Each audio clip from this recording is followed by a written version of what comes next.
Brother, ako, ganito lang po ako magsalita. Pero, secretly, Mahal mo sila. mayroon akong kababaan ng loob.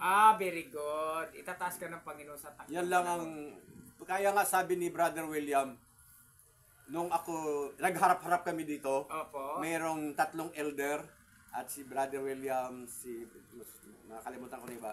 Ngayon, tumatayo ako at nagsasalita. Ang sabi sa akin, umupo ka nga! Kasi pag ikaw nagsalita, saklaw mo kami. Pasensya na kayo mga kaibigan kasi ang intonisyon ng mga Bisaya parang galit pero hindi galit. Pero hindi lahat ng Bisaya ang intonasyon ay galit. Katulad na Ilonggo.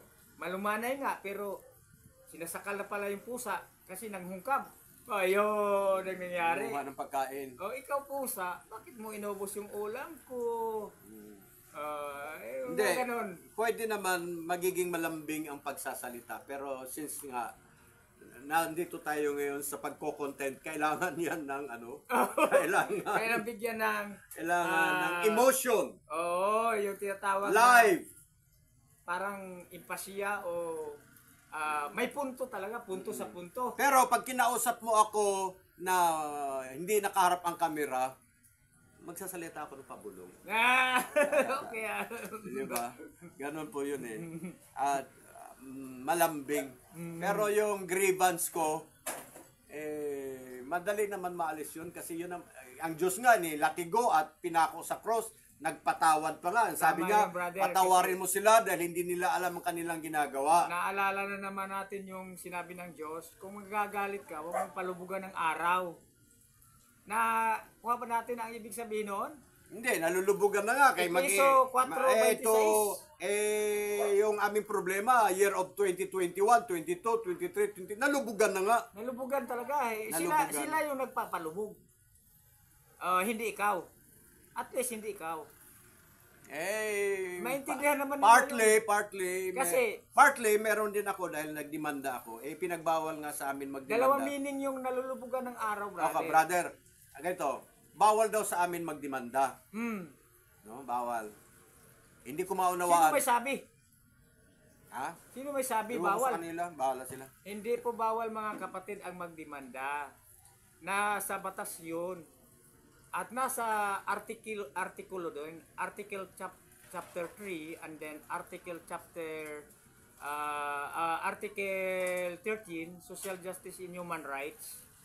Kailangan natin i-exercise yung ating karapatan upang hindi maapakan ng ating mukha habang panahon. May mga legal, kaya nga binigay ng Diyos ang authority niya 4 out of 7. Kaya meron tayong tinatawag administrative, legislative, judiciary, and then yung tinatawag na traditional. Kaya nagalang tayo, nagmamano tayo sa mga nakakatanda. Halimbawa, matanda ng 15 years old, pataas ay tatay, nanay, mami at daddy. O kaya ang tawag natin doon, papa at mama. Ngayon naman, pag matanda ng konti, ate at kuya. Kasi nagagalangan tayo dahil sa simula pa lang, magkakapatid talaga tayo. Naniwala mo naman kayo sa Bible siguro o narinig lang ninyo. Kahit narinig lang ninyo, mapalad din kayo dahil sabi nga, mapalad ang mga nakikinig, mapalad ang bumabasa, higit na mapalad kapag ating tinutupad ang mga nakakasaad sa banal na kasulatan, pahayag o notres. Maraming salamat. Pastor, baka nakikinig lang pero kulang sila sa implementation. Okay. Ganun po.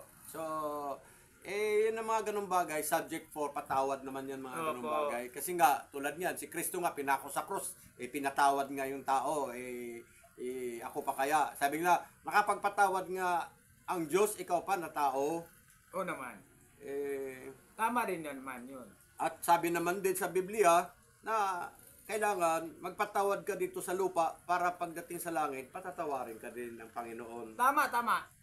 Kasi naalala na naman natin yung isang hari na nagpapautang. Laki ng napautang ng hari pero pinatawad siya.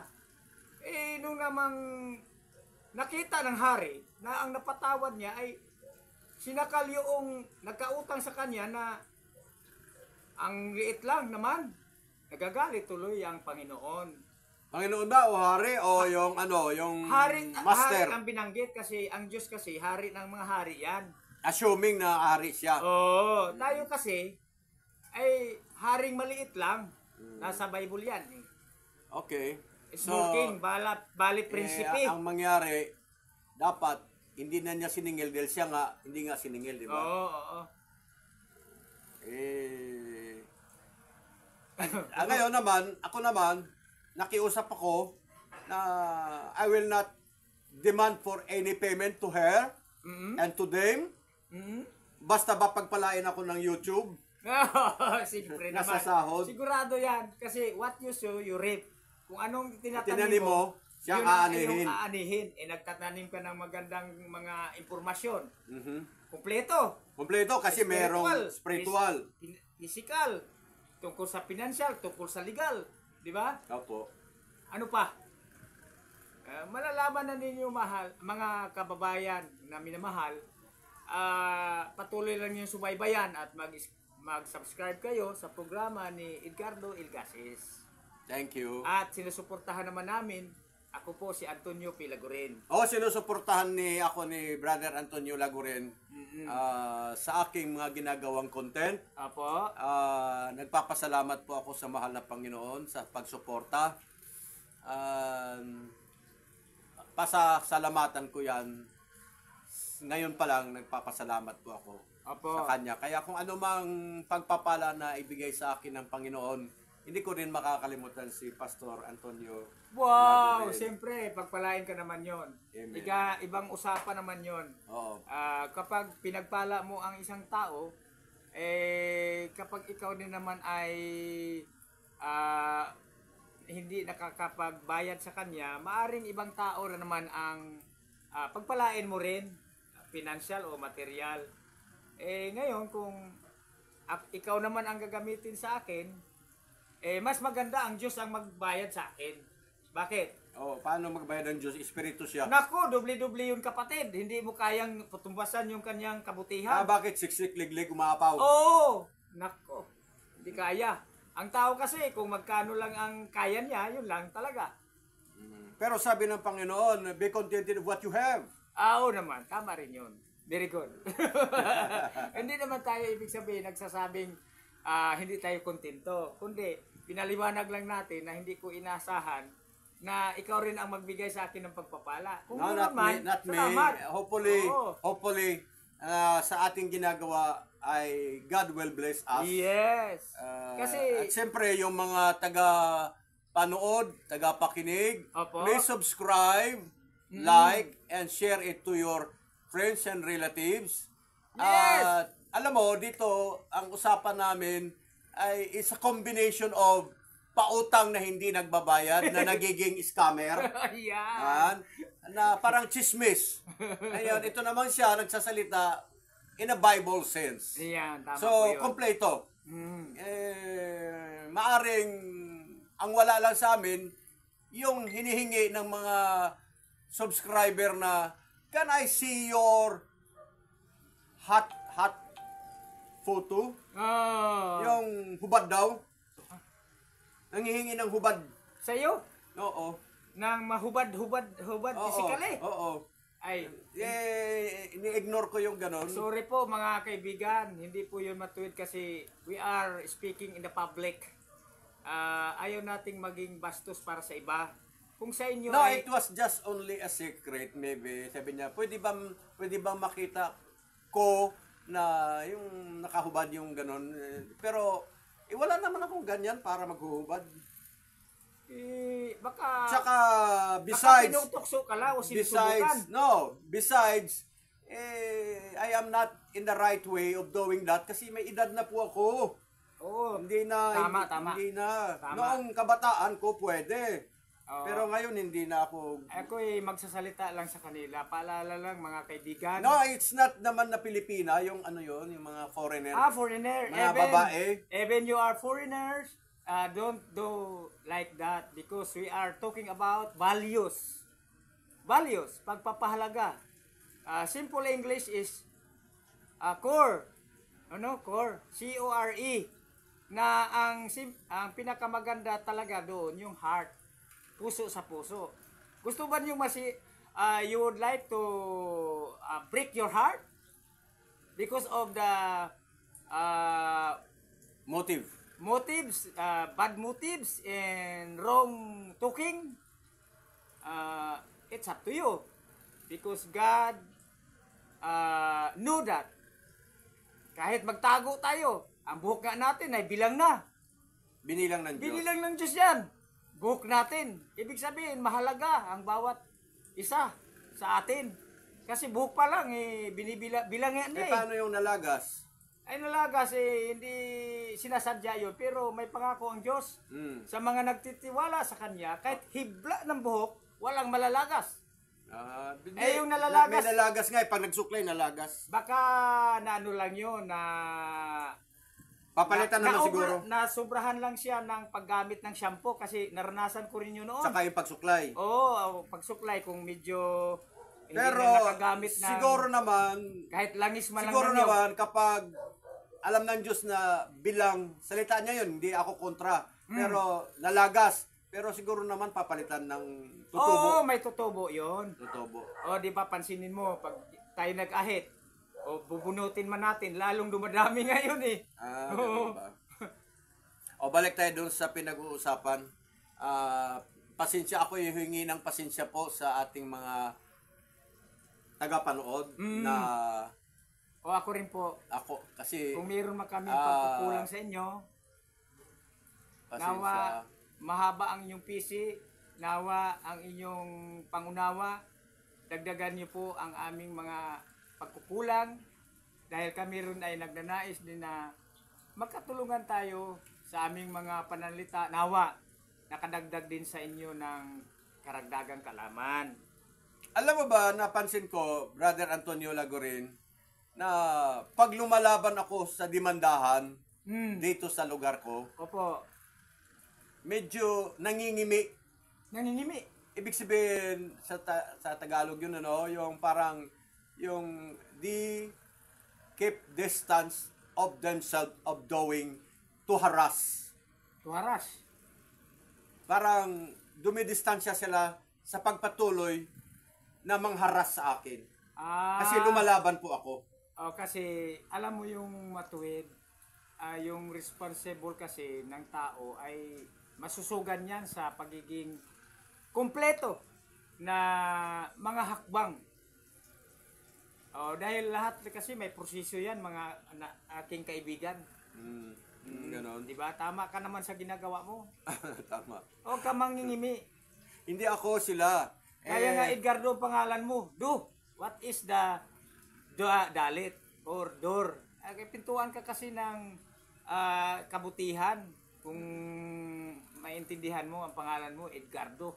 Although, nagsimula din sa gilid-gilid lang, pagilid-gilid lang, pero pintuan ka ng paggawa ng kabutihan. Okay.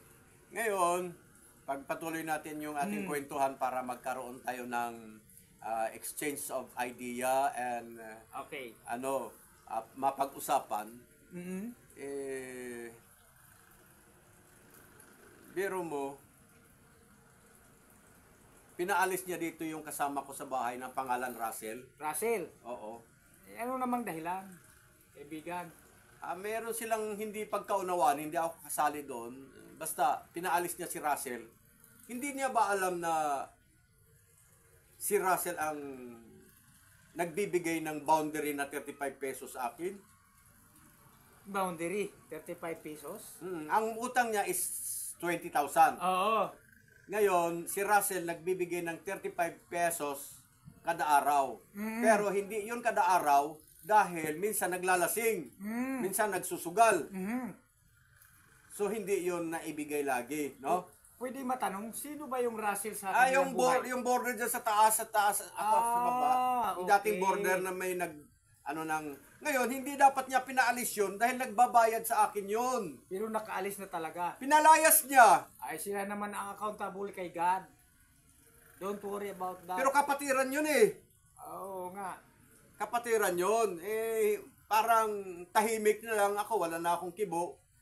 Na dapat, hindi niya pinaalis dahil siya yung nagbabayad sa akin. Mm. At maliban doon, Dapat nga. hindi alam ng mga kapatiran mula sa kataas-taasan ni Brother Eli na nagpapalaya siya ng kapatiran. Kaya naman pala eh. Di ba? Maganda rin na pag-usapan din natin dito at na-discuss upang sila po ay maalalayan din na mapaalalahan. Wala nang maalalay kanilang doon. mga- May edad na yun, no? Maghihintay na lang ng mga ano yun. punong ministro. Baka may mga senior citizen din o kaedad nila, ka-level nila na magaling sa counseling.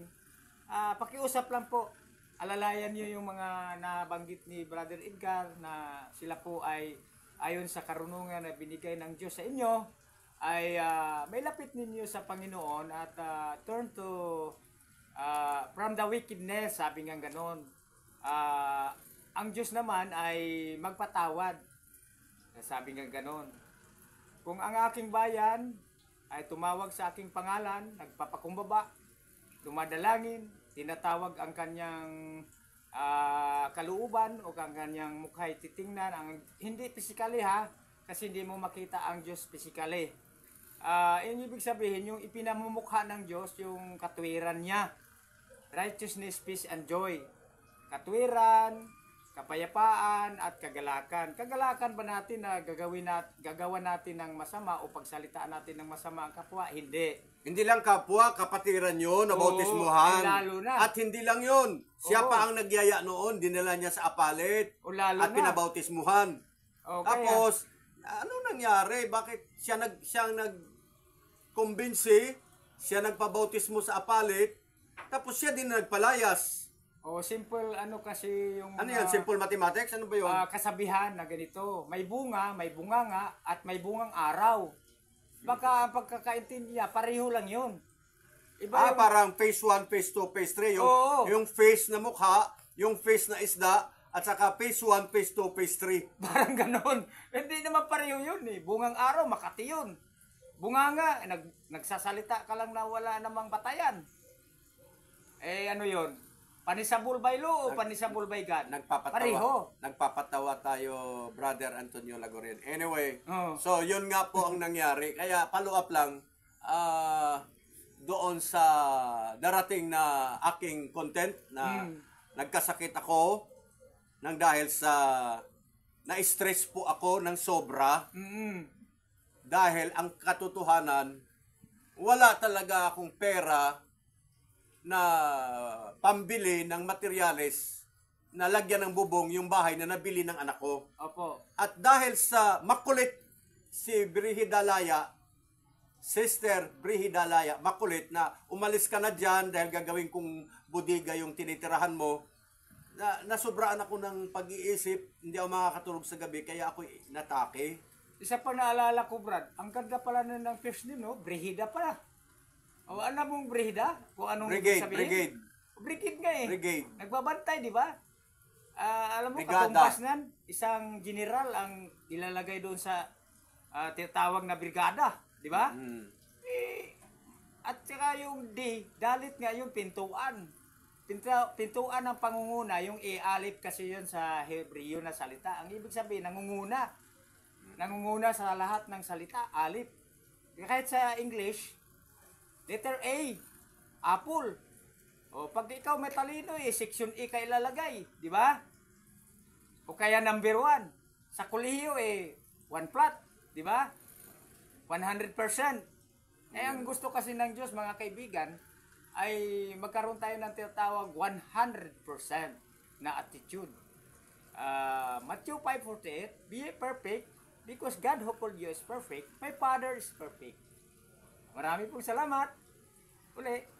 Please don't forget to subscribe to our channel, Edgardo Gases. And nakalagay lang sa aking pangalan pero we are a team. Yes, tumutulong po ako. Siya po ay kasama ko.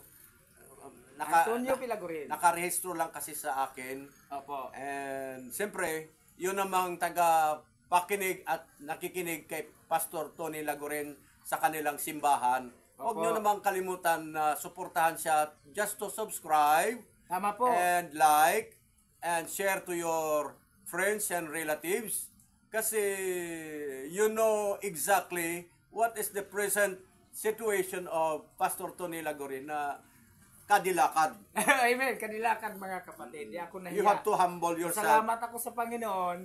May kakayanan pa akong maglakad. Nung araw, nung volunteer ako sa pagpahayag ng Values for Mission, ang tagal yon from 1994 up to 2017. Papunta ako doon sa Camp Crami, 23 kilometers mula sa aming bahay sa Antipolo. Lakad ko lang po yun, pero pag uwi naman, ay mayroong nagbibigay sa akin mga general o pastor na nagbigay ng pamasahe naman at hindi lang. Nakakatulong din sila sa pag-aaral ng aking mga anak. Ngayon, mayroon po akong dalawang anak na nag-aral. Third year yung bunso, fourth year yung sinundan na si Promise Jan at saka si Abar. Kaya pinagpipray natin dahil yung kanina, ang naibigay na allowance ko para sa kanila ay kakaunti lang talaga. Alam nyo, ang budget nila, may alam naman yung budget siguro. Pag mga ganun. Ng mga estudyante. Oo. Kaya I pray to God always na makatapos sila hanggang college. And then ang payo ko sa kanila, pag nakatapos na ng kolehiyo, magtrabaho muna sila ng 2 taon bago mag-asawa sana. I see. Oo. That's Kasi very para naman makatulong sa kanilang ate.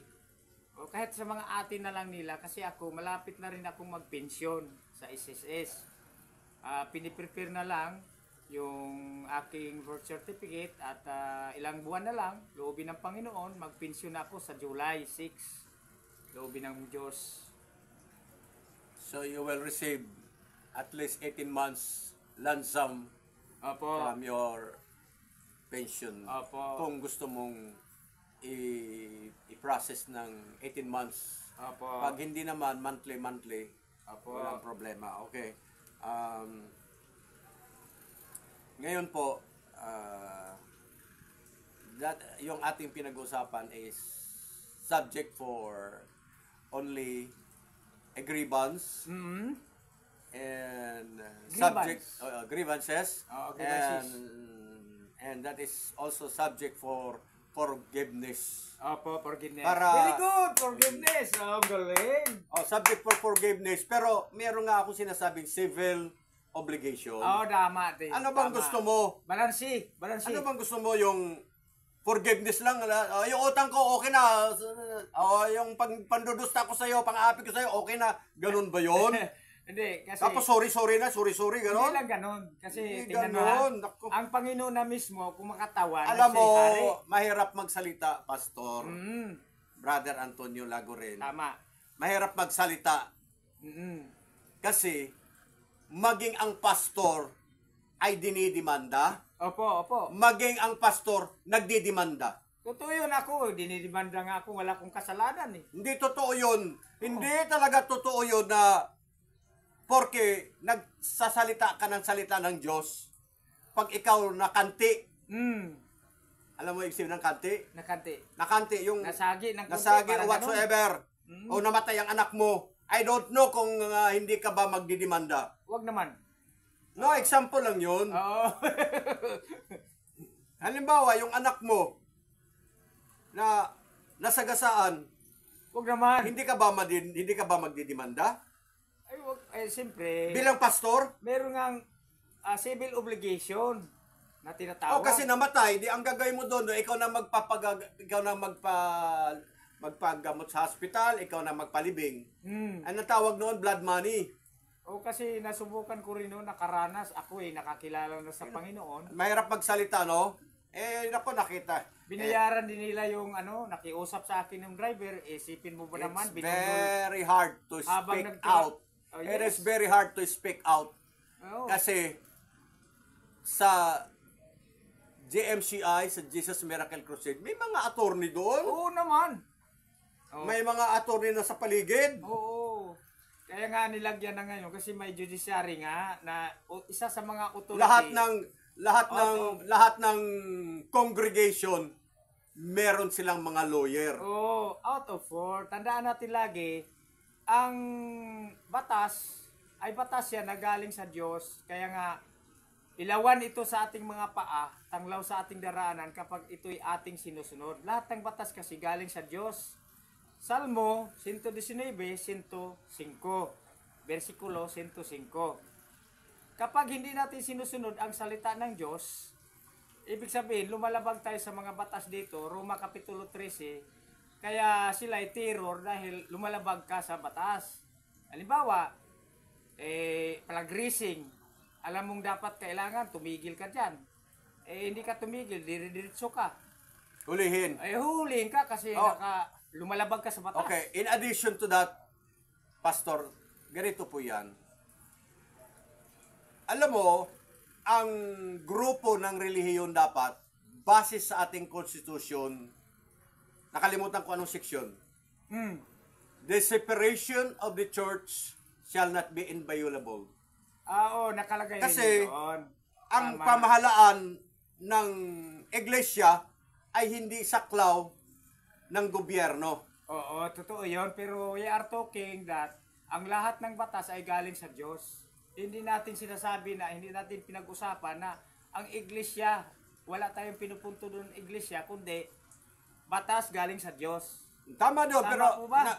tama na pero galing sa pamahalaan ang batas, no? Oo. Na dapat magpasakop ang bawat tao. Kasi ganito yon. Pero ang mga contribution, ang mga aboloy, hindi pinakailaman ng ano yun.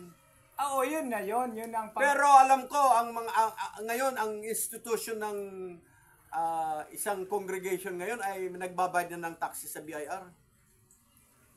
ganito yon. Pagka hindi kasi lumampas ng 200,000 sa bawat taon, magbabayad ka talaga ng buwis. Kung ikaw ay pariner ayon sa Bible. Pero kung taga rito ka, hindi ka dapat magbayad ng buwis.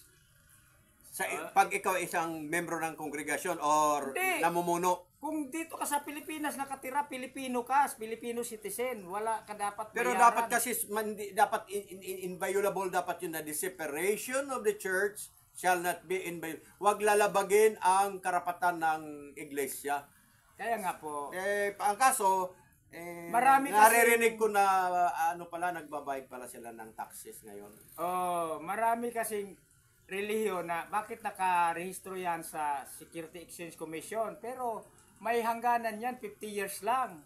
Kasi ang ating, kahit ang Republic of the Philippines, nakarehistro ito sa Washington DC noong 1933. Expired na yan, kaya nga may Philippine Constitution of 1987. Yan ang i-practice natin. Pero alam mo ba, brother, the separation of the church shall not be inviolable. Opo, Pero dapat, ang... tama naman po yun. Oo, tama, hiwalay. Pero dapat pala, ang isang iglesia, isang simbahan, o isang congregation, dahil hiwalay, hindi saklaw dapat ng gobyerno. Bakit nirehistro sa SEC yung hindi mo na alam yun. Pero kung alam mo lang, kung alam mo lamang, dapat talaga hindi irehistro ang grupo ng relihiyon dahil ang grupo ng relihiyon, brother, Opo. ang grupo ng relihiyon ay mas mataas kaysa sa batas ng lupa. Pagparehistro Kasi naman ang pinag-uusapan doon ay salita ng Diyos. Mas mataas ang salita ng Diyos kaysa nag-aral ng legal. Ganito yun ha. Ako lang ay paliwanag ko, batay sa aking naunawa at naintindihan by God's grace, na bakit kailangan i-rehistro. Ang Dapat hindi pagparehistro na. kasi ganito yon. Sa panahon ni Cesar Augustus, nagkaroon ng registration na simula pa noon nila ni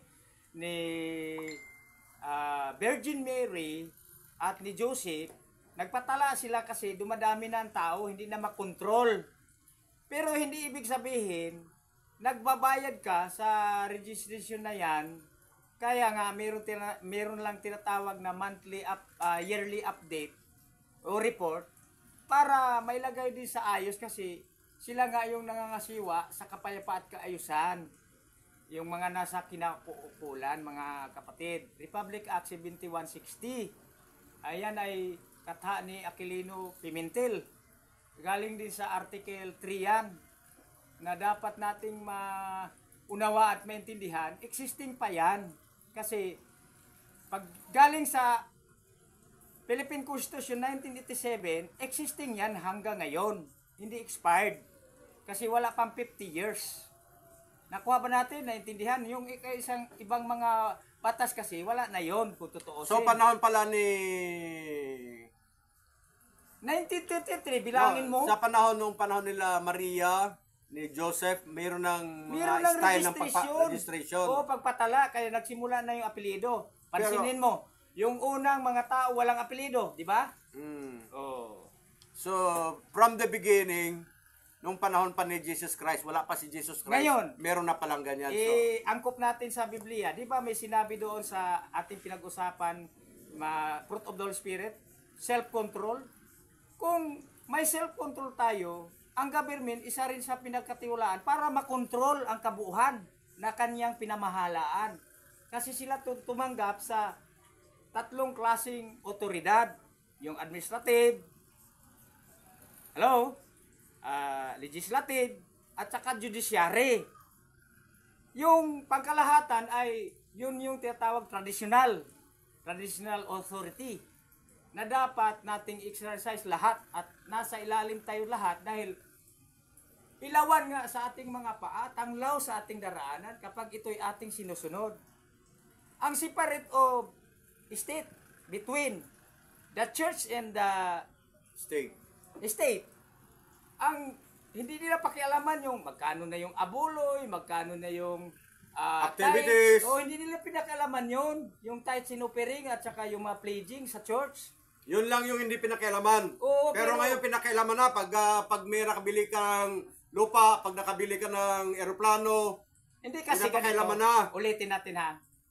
Pagka kumikita kasi ang isang tao ng 200,000 pataas, ay dapat talaga siya magbuwis ayon sa batas. Pero kung hindi siya kumikita doon, hindi dapat siya magbubuwis ng ganun. May buwis na po. Ngayon, nung binili mo yung eroplano, may buwis na yun. Kaya May nga, value added tax na yun. Kaya nga, maliwanag ang sinasabi, may control din. Merong minimum, may maximum. Meron akong aral na natanggap na ganito nga ngayon nandito pa tayo sa lupa, ang ating kongregasyon kailangan irehistro sa SEC dahil kung hindi huhulihin tayo. Oo naman. Oo. Kasi paano nga makontrol? Kasi nagiging occultism, ibig sabihin occult. Kasi kapatid, ganito lang yun. 4 ang doktrinang umiiral sa ating pero bansa. dapat ang grupo ng makalangit hindi dapat irehistro. Ay ayon sa inyong opinion. Hindi, akin yun, narinig ko lang yun. Oh. Sa akin naman, dapat irehistro kasi para makontrol. Baka mamaya nagpapanggap lang yan na magandang reliyon, yun pala false cults. Kasi ayon sa dictionary, false cult. ang cults kasi ay paniniwala sa Diyos. Oo. Merong 4 kasing doktrina na Pero ang mga umiiral sa mundo. ang kulto ngayon na nirerehistro na rin. O kaya nga bakit nirerehistro? Wala namang alam kasi yung mga nando doon tungkol doon sa hindi naman nila hinahanapan kasi ng bylaws kasi may bylaws ang unang mag-provide kasi ng bylaws yung mismong SEC registration. Nakuha mo, kapatid, kaibigan? Sila ang unang mag-provide. Nandoon na yun, dapat sundin yun. Ang ikalawa, sa sunod na taon, dapat mayroon ng sariling bylaws din ang grupo. Na ipapasa yun doon, yung mga board resolution, yan ang yearly reporting sa Security Exchange Commission para malaman na kung ano ang ginagawa ng isang grupo. Pag wala silang yearly reporting... doon yan sa SEC. Oo, sa SEC. Hinahanapan ng SEC na ganyan. Okay. Opo. Anyway, maraming salamat muli. Magpapaalala lang po ako. Ako po si Brother Edgardo Ilgases. Ako naman si Antonio Pilagurin, ang iyong pong lingkod. Paki-subscribe lang po para... Opo. Yun na lang po yung pakinabang namin. Salamat po. Kasi parang ito na rin yung trabaho at pakinabang. At hindi naman, sabi ng isang foreigner, hindi naman daw sa pagpindot mo ng subscription at pag-like, hindi ka naman daw nabawasan. Wala namang bawas, wala namang bayad siguro doon eh. May Di ba? Yung pagpindot ng ganun, may bayad doon sa ano nila, sa internet. Yun, no, YouTube lang yun ang mga umano kaibigan kasi may budget po sila doon. Pero kayo, na nag-subscribe, wala po kayong babayaran, di ba? Wala, pero Wala siyempre, ngayon, siyempre kung ikaw ay tinatamad, medyo dagdagan mo na lang yung katamaran mo, sipagan mo na lang. Yan! Kung pwede. Idadagdag mo ang kasipagan. Tama yun. Kung ikaw tinatamad, oh, dagdagan mo ng dagdagan mo ng kasipagan. kasipagan. Oo, para lang mag-subscribe. Oo, magaling. Para may pakinabang sa iyo at saka sa akin at sa mga staff na kami na gumagawa ng ganitong content na meron kang naririnig na salita ng Diyos at salita ng reklamo, grievances. Opo. Ayan po. Oh, Wala na tayong pakialam doon sa ibang mga content na yung reaction, yung singing, whatsoever. Sana magkaroon din tayo. Do you listen, my friend in the world? Narinig ba ninyo mga kaibigan ang magandang paliwanag at pahayag ng ating pong kaibigan na si Edgardo Ilgasis? At paalala po lagi, huwag kalimutang mag-subscribe. Opo. Kasi nagtatanim kayo niyan pagka ginagawa ninyo yan. Hindi Anong yan. tinatanim nila? Pagtulong sa iyo. Pagtulong sa iyo, sa akin, gano'n. Oo. At hindi lang sa akin, sa photographer at saka sa editor. Oo naman, isa rin yun. At saka tulong na rin na yung aming internet ay may pangbayad. Oo, isa rin yun. Maraming talagang silang matulungan. Opo, tama po yun. At pagka marami kayong natulungan, marami ding tulong na Darating. gagaling sa inyo, paparating sa inyo. Maraming ipaparating. Oo. Oo, tama yun, di ba, no? Mm-mm. Tama yun. O sige, maraming salamat po. Maraming salamat po. Palakpakan namin kayo.